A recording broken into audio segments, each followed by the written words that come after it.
জানি জানি অনেকটা দেরি হয়ে গেছে, জগদ্ধাত্রী পুজো তো সেই কবেই হয়ে গেছে। কিন্তু কি আর করব বলো, চ্যানেলে মাঝখানে নিশ্চয়ই খেয়াল করেছো যে অনেকগুলো মিনি ব্লগ আমি এনেছি, কিন্তু এই বড় ব্লগটা যেটাই আমি ঋষরাজ জগদ্ধাত্রী পুজো ঘুরে দেখেছি, সেই ব্লগটা আমার এডিটিং করাই হচ্ছিল না।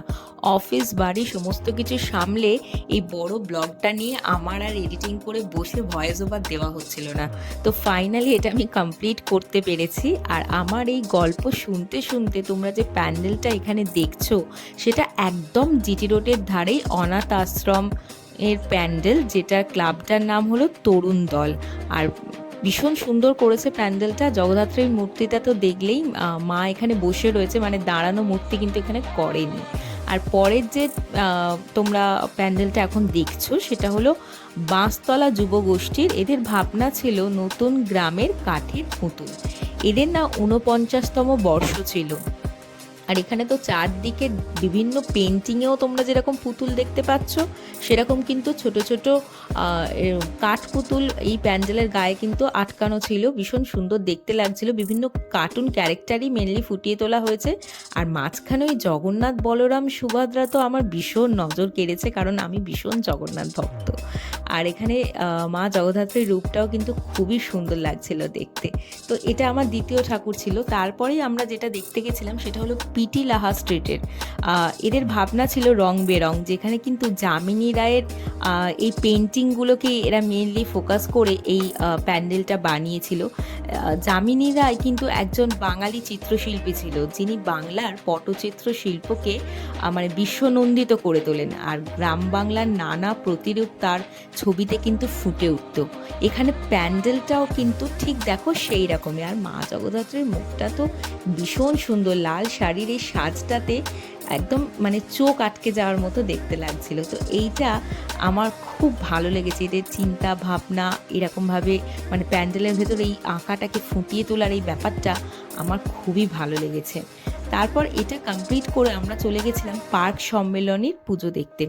এদের না থিমটার একটা নাম কিছু ছিল, কিন্তু এই মুহূর্তে মনে করতে পারছি না। ওই অনেক দিন পর এডিটিং করতে বসলে না এরকমই হয়, অর্ধেক জিনিস মাথা থেকে হারিয়ে যায়। তো এদেরও এই মানে থিমটার কি নাম ছিল সেটা আমার এই মুহূর্তে মনে পড়ছে না। ৪৫তম বর্ষ ছিল, এইটা আমার মনে রয়েছে। আর এখানে ভেতরে বিভিন্ন রামায়ণ মহাভারতের কাহিনী এইভাবে দেখো ছোট ছোট করে ফুটিয়ে তোলা হয়েছে। এবং জগদ্ধাত্রী ঠাকুরের মুখটি কিন্তু ভীষণ সুন্দর ছিল। প্রতিমাতে এরা দ্বিতীয় স্থান অধিকার করেছে। খুব ভাল লাগছিল দেখতে। তারপরে আমরা দুটো পশ্চিম পাড়ের ঠাকুরও দেখেছিলাম, মানে পূর্ব পাড় কমপ্লিট করে পশ্চিম পাড় সেটাও দেখতে গেছিলাম। যেটা এখন অ্যাট প্রেজেন্ট দেখছো, এটা থিম ছিল কুরুক্ষেত্র।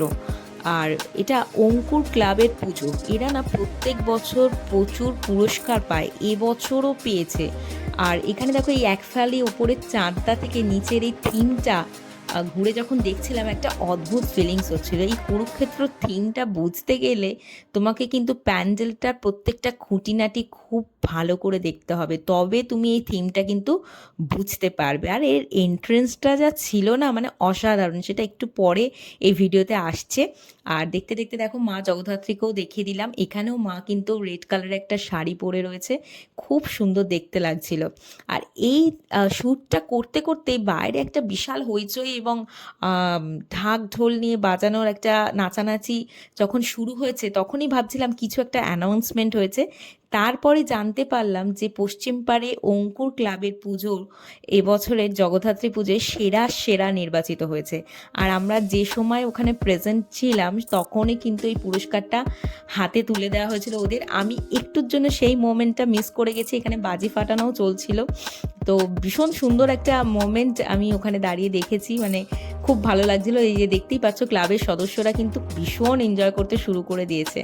আর তারপরে ঠিক একটু এগিয়েই আমরা দেখছিলাম ওই পশ্চিম পাড়েরই কোরাস ক্লাবের পুজো, যেটা ছিল তোমার ৩৪তম বর্ষ। এখানেও না মানে আগেই দেখিয়ে দিলাম যে বেশ কিছু পুরস্কার কোরাস ক্লাবও পেয়েছে, তবে অঙ্কুর হয়েছিল সেরা সেরা। আর এখানে ভেতরে চাষিদের কথা মাথায় রেখেই এই থিমটা করা হয়েছিল, বিভিন্ন ধানের শীষ দিয়ে, তালপাতার পাখা দিয়ে।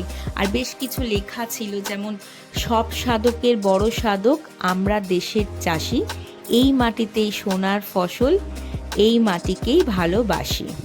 তো এইরকম কিছু বেশ লেখা কিন্তু ভেতরে ছিল, আর পুরো থিমটা এরকমভাবে রাখা হয়েছিল, যেখানে নবান্ন উৎসব পর্যন্ত ফুটিয়ে তোলা হয়েছিল। আর ধানের শীষ কিন্তু মানে অরিজিনাল ধান গাছ পর্যন্ত ওইখানে কোণে কোণে বসানো ছিল, যেটা ভীষণভাবে দৃষ্টি আকর্ষণ করছিল। আর এখানে না জগদ্ধাত্রী ঠাকুরের রূপটা ভীষণ সুন্দর, আর ছোট্টর ওপর ঠিক মনে হচ্ছে যেন মা অন্নপূর্ণা বসে রয়েছে। চারদিকে তালপাতার পাখা দিয়ে ডেকোরেশন করা হয়েছিল। তো মোটামুটি আমরা এই কটা ঠাকুরই তোমাদেরকে দেখাতে পারলাম। কেমন লাগলো জানিও, আর ব্লগটা একটু দেরি করে আসার জন্য ক্ষমা করে দিও।